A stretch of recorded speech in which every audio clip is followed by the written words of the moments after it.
बिस्मिल्लाहिर्रहमानिर्रहीम, अस्सलाम वालेकुम, welcome to my channel. Hope कि आप सब ठीक होंगे। बहुत सारी दुआ है आपके लिए, आपकी फैमिली के लिए। अल्लाह पाक आपको हमेशा खुश रखे, सेहत और सलामती के साथ रहे। मैं हूं राना रज़ा और आप देख रहे हैं मेरा यूट्यूब चैनल। रसूल खुदा सल्लल्लाहु अलैहि वसल्लम ने फरमाया, औलाद इंसान के लिए आजमाइश होती है। बेशक ऐसे ही औलाद की अच्छी तरबियत करने के लिए, उनके सुख के लिए माँ बाप जितनी हो सकते एफर्ट करते, मेहनत करते, मगर क्या हो कि जब औलाद के नसीब बिगड़ जाए। और बड़े दुख की कहानी आज की जो स्टोरी मैं आपके साथ शेयर कर रही हूँ ना, ये इतनी ट्रेजिक, इतनी मुश्किल है इसको सुनना कि बड़ा दुख होता है कि इंसान पाल पोस के औलाद को फिर उसके बाद उसको ऐसा सिला मिलता है।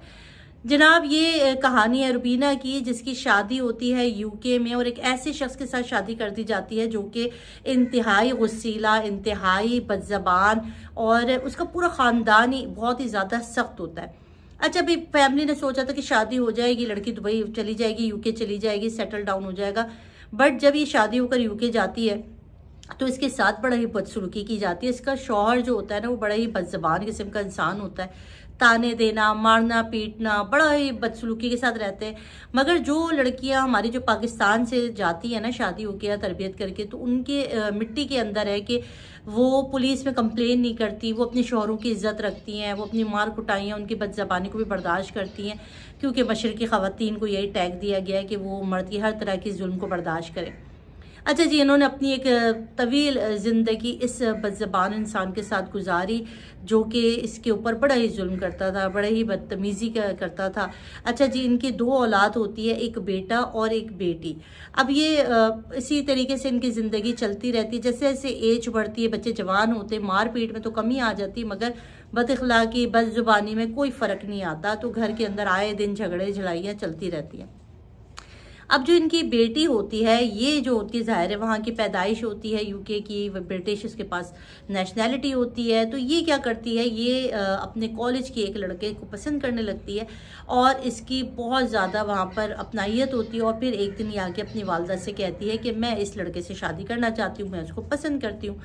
वालदा ये सुन के बड़ी हैरान होती, कहती कि क्या कर दिया तुम्हारे अब्बा जो हैं, वो पहले इतने गुस्से वाले इंसान है कि वो कभी भी इस शादी के लिए नहीं मानेंगे, जो कि एक मुसलमान भी नहीं है। मगर यहाँ पर औलाद जो थी वो ब्रिटिश थी। वो कहती है अगर फादर ने मुझे कुछ कहा या मुझे मारा तो मैं पुलिस में कंप्लेन कर दूंगी और अपने फादर को जो है वो सलाखों के पीछे भेज दूंगी। इनकी वालदा बहुत ज़्यादा डर जाती है और ये मामला इतना गंभीर हो जाता है। वालदा क्या करती है, जितना हो सकता है अपने शौहर से मामलात को छुपाती है। उन्हें होता है कि कहीं खुदा ना खास्ता ये बात इन तक पहुँच गई तो फड्डा या लड़ाई झगड़ा या कुछ ऐसा ना हो जाए कि जिससे माँ बाप बेटी के अंदर बहुत ज़्यादा कलश हो जाए। और अगर बेटी ने फ़ोन कर दिया तो ज़ाहिर है पुलिस उनको गिरफ़्तार करके ले जाएगी। वो अपने तौर पर हैंडल करने की इसको कोशिश करती है। मगर एक दिन ऐसा होता है कि इस लड़की के भाई का और उस लड़के का कॉलेज के अंदर जो है वो झगड़ा हो जाता है, बात हाथापाई तक जाती है और फिर बात जो है वो पुलिस तक चली जाती है और फिर इनको पुलिस अरेस्ट कर लेती है कि एक दूसरे के साथ झगड़ा करने के उसमें। फिर ज़ाहिर है क्योंकि दोनों ही अंडर एज थे और उसके बाद पुलिस इनको, उनके वालिदैन को बुलाती है। तब इनके फादर को पता चल जाता है कि मेरे जो है वो नज़रों के नीचे क्या सिलसिले चल रहा है। उसके बाद जब ये घर आते हैं और मामला जब इनको पता चलता तो ज़ाहिर है वो अपनी बीवी पे भड़कते हैं और उनको मार पीट करते हैं, उनको डांटते हैं। और उसके बाद फिर सडनली ऐसा होता है कि वो कुछ दिन की खामोशी इख्तियार कर लेते हैं। तो इनकी बेटी को भी ऐसा लगता है कि जैसे सब कुछ नॉर्मल हो गया है, सब कुछ ठीक है, और वो कुछ भी नहीं कहते, किसी से भी कुछ नहीं कहते। और अचानक एक दिन कहते कि मैंने जो है वो पाकिस्तान का टिकट कटा लिया है, मेरी वालदा की तबीयत बहुत ज़्यादा ख़राब है, हमें पाकिस्तान जाना है। तो ज़ाहिर है इनको पता नहीं चलता कि इनके जो फादर है उनके दिमाग में क्या स्कीम चल रही है। वो सोचते कि ज़ाहिर बाप है और उनकी वालदा बीमार है, आखिरी वक्त है, तो चलो भाई चलते हैं।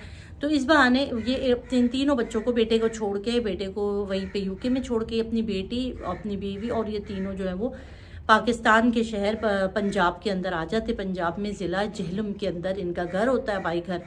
अब ये झेलम में आ जाते हैं और उसके बाद जब ये पहुँच जाते हैं तो अब इनको पता होता है कि पाकिस्तान की सरजमीन पर बाप अपनी बेटी के साथ कुछ भी कर सकता है, मार पीट या उसका निकाह भी करा सकता है। मतलब इख्तियारात है, यहाँ पे कानून नहीं आता। अगर आपके पेरेंट्स आपको कुछ भी कहते हैं तो कानून इतनी जल्दी हरकत में नहीं आता, हमारे ऐसे लॉ नहीं है।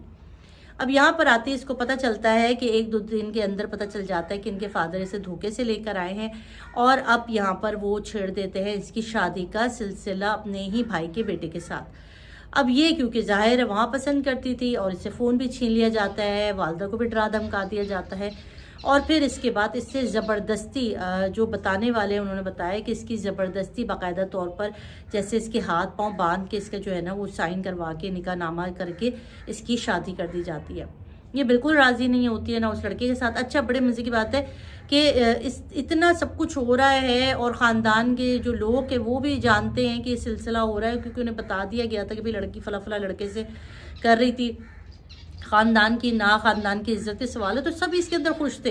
कोई नहीं कह रहा कि बच्ची पे जबर मत करो, ये जबरी शादी तो इस्लाम में भी नहीं है। अल्लाह ताला भी इस जबरी शादी के, देखिए हमारे यहाँ होता है ना कि जबरी शादी कर दी जाती है कि भाई फला लड़के से कोई क्रिश्चियन है या कोई ऐसा है, तो भाई इस्लाम में जबर तो है ही नहीं कि आप किसी भी अपनी औलाद की जबरन शादी कराएं उसके हाथ पांव बांध के। ये चीज़ नहीं थी, मगर उस टाइम पर उनके पूरे ख़ानदान ने रजामंदी जाहिर की और उस लड़की की ज़बरदस्ती शादी उसके चचा के बेटे के साथ करा दी। अब वो जो लड़का था जिसके साथ शादी हुई थी वो इनके अब्बा से भी हजरत थे, मतलब उससे भी ज़्यादा गुस्सैल और शकी मिजाज। और उसकी तो पहले दिन ही रट ये थी कि तुम्हारे ये करतूत थे, तुम उस लड़के के साथ घूमती थी, ये थी। अच्छा, इस बेचारी को ना सही से उर्दू आती थी, सही तरीके से बात भी ढंग से नहीं कर पाती थी। अब ज़ाहिर इन सबके रवैये से वो डर सहम गई और इनके चीखना चिल्लाना मार कुटाइयों से वो डर गई। तकरीबन ये लोग यहाँ पर 2 से 3 महीने रहे और उस दौरान पे लड़की को जो है वो समझाया कि बुझाया गया। ज़ाहिर शादी हो गई और उसके बाद इसके पेरेंट्स जो होते हैं वो पाकिस्तान छोड़ के वापस यूके आ जाते हैं और पीछे ये लड़की यहाँ पर तनहा रह जाती है अपने रिश्तेदारों के रहमो करम पर, जिसके पास ब्रिटिश पासपोर्ट, ब्रिटिश नेशनैलिटी है। उस लड़की का इन्होंने ऐसा हाल किया कि उसको ऊपर छत के ऊपर एक रूम होता था, वहाँ पर इसको लॉक कर दिया जाता था और सिर्फ टाइम टू टाइम इसको खाना दिया जाता था या घर के काम करवाए जाते थे जो इससे नहीं होते थे, जिसके ऊपर इसकी चच्ची भी इसको मारती थी और गलत लान तान भी करती थी। मतलब बड़ा बुरा सलूक इस बच्चे के साथ हो रहा था। अब ये जब बाहर कैसे आती, क्योंकि ऊपर वाला जो कमरा था छत का, उसकी एक खिड़की जो है वो पड़ोसियों की तरफ खुलती थी और ये अपनी उन पड़ोसियों को, जब पड़ोसी इसको देखते थे अक्सर जो है वो वहाँ पे लटकी हुई होती थी, दरवाजे में खिड़की पे बैठी होती थी। तो इसने उन पड़ोसियों से मदद मांगी और कहा कि प्लीज़ मेरी जो है ना वो कॉल करवा दे, ब्रिटिश एम्बेसी में करवा दें, कहीं पर भी कुछ करके मुझे यहाँ से निकलना है, मेरी हेल्प करें।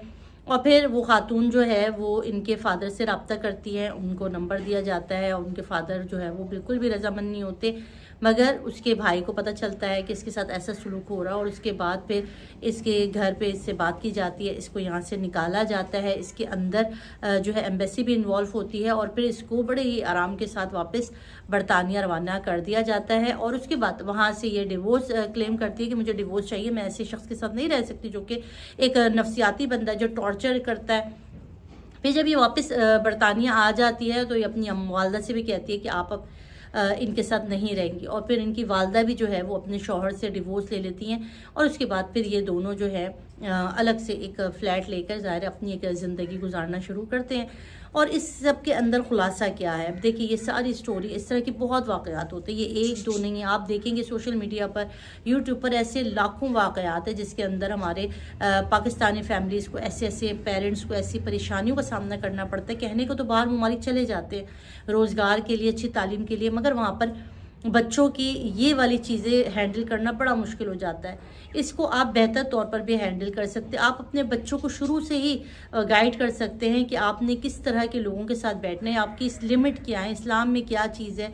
अगर आप किसी के साथ शादी करना भी चाह रहे हैं तो आपने उसको पहले मुसलमान करना है। ये बहुत सारी ऐसी फ़िक़ही चीज़ें जिनका बहुत बेहतर है कि आप बच्चों को बचपन से सिखा दें।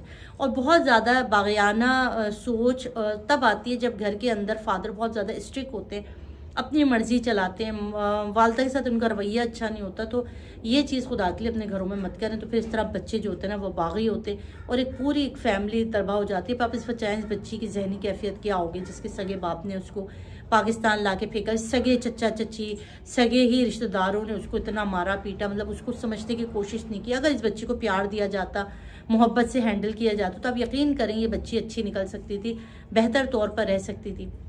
मगर वही बात है कि हमारे यहाँ लोगों को ना हैंडल करना नहीं आता चीज़ों को और उसके बाद फिर इस तरह की चीज़ें रोनुमा होती हैं। तो आप ये आज की कहानी थी, आपको अच्छी लगी तो ज़रूर चैनल को लाइक सब्सक्राइब कीजिएगा और अगर आप इस वीडियो के हवाले से कोई कमेंट करना चाहते हैं तो ज़रूर कमेंट बॉक्स में अपना प्यारा सा कमेंट भी छोड़ दीजिएगा। मुझे तो इजाज़त, अपने रखिएगा बहुत सारा ख्याल, अल्लाह हाफ़िज़।